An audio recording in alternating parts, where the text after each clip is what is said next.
Can ചലച്ചിത്രമേളയുടെ വേദിയിൽ മലയാളികളുടെ അഭിമാനമായി മാറിയിരിക്കുകയാണ് കനി കുസൃതിയും ദിവ്യപ്രഭയും യുവതാരം ഹൃദു ഹാറൂണും.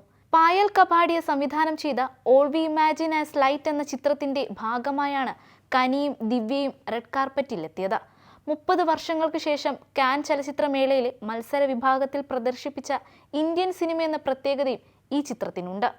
മുംബൈയിലെത്തുന്ന 2 മലയാളി നേഴ്സുമാരുടെ കഥയാണ് all we imagine as light എന്ന സിനിമയിൽ പറയുന്നത്. കനി കുസൃതിക്കും ദിവ്യപ്രഭയ്ക്കും പുറമെ ഹൃദു ഹാറൂണും ഛായ കമതും മറ്റു പ്രധാന കഥാപാത്രങ്ങളെ അവതരിപ്പിക്കുന്നു.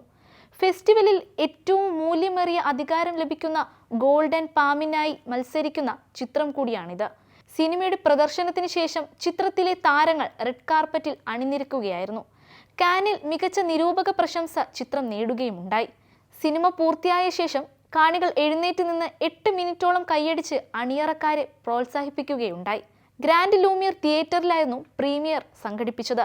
സിനിമയുടെ ഭാഗമായാണ് അഭിനേതാക്കൾ എത്തിയത്. എന്നാൽ ഐവറി നിറത്തിലുള്ള ഗൗണിലും ഹാങ്ങിങ് കമ്മലിലും വെള്ള നിറത്തിലുള്ള ഷൂവും ധരിച്ച് കാനിലെത്തിയ കനിയെ കൂടുതൽ ശ്രദ്ധേയമാക്കിയത് താരത്തിന്റെ കയ്യിലെ ബാഗായിരുന്നു. രാഷ്ട്രീയ നിലപാട് പറഞ്ഞ് പാലസ്തീന് ഐക്യദാർഢ്യം പ്രഖ്യാപിക്കുന്ന തണ്ണിമത്തന്റെ ഡിസൈനിലായിരുന്നു ബാഗ്. പാലസ്തീൻ ഐക്യദാർഢ്യം പ്രഖ്യാപിക്കുന്നതിന്റെ സൂചനയുടെ ഭാഗമായായിരുന്നു ചിഹ്നമായ വാട്ടർമെലൺ ബാഗുമായി തന്നെ കനി കുസൃതി കാൻ ചലച്ചിത്രമേളയിൽ എത്തിച്ചേർന്നത്.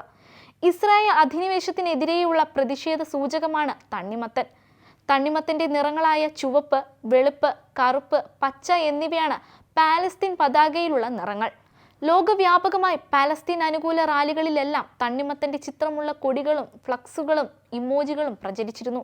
വെസ്റ്റ് ബാങ്കിന്റെയും ഗാസയുടെയും കിഴക്കൻ ജെറുസലേമിന്റെയും നിയന്ത്രണം 1967 യുദ്ധത്തിന് ശേഷം ഇസ്രായേൽ പിടിച്ചെടുത്തപ്പോൾ അധിനിവേശ പ്രദേശങ്ങളിൽ പാലസ്തീൻ പതാക പ്രദർശിപ്പിക്കുന്നത് കുറ്റകരമാക്കിയിരുന്നു.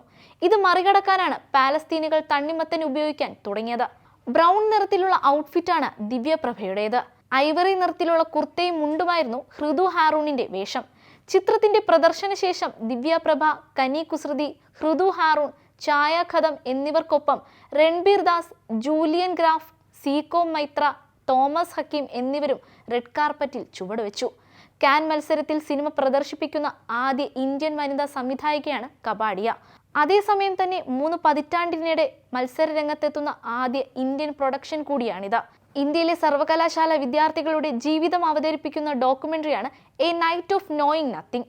ഡയറക്ടേഴ്സ് ഫോർട്ട് നൈറ്റ് എന്ന വിഭാഗത്തിലാണ് ഈ ഡോക്യുമെന്ററി പ്രദർശിക്കപ്പെട്ടത്. ടൊറന്റോ അന്താരാഷ്ട്ര ചലച്ചിത്രോത്സവത്തിലും ഡോക്യുമെന്ററി പ്രദർശിപ്പിച്ചു. പൂനെ ഫിലിം ഇൻസ്റ്റിറ്റ്യൂട്ടിൽ നിന്ന് പഠിച്ചിറങ്ങിയ പായൽ കപാടിയയുടെ ആദ്യ cinema watermelon fish and half ghost പുറത്തിറങ്ങിയത് 2014 ലായിരുന്നു.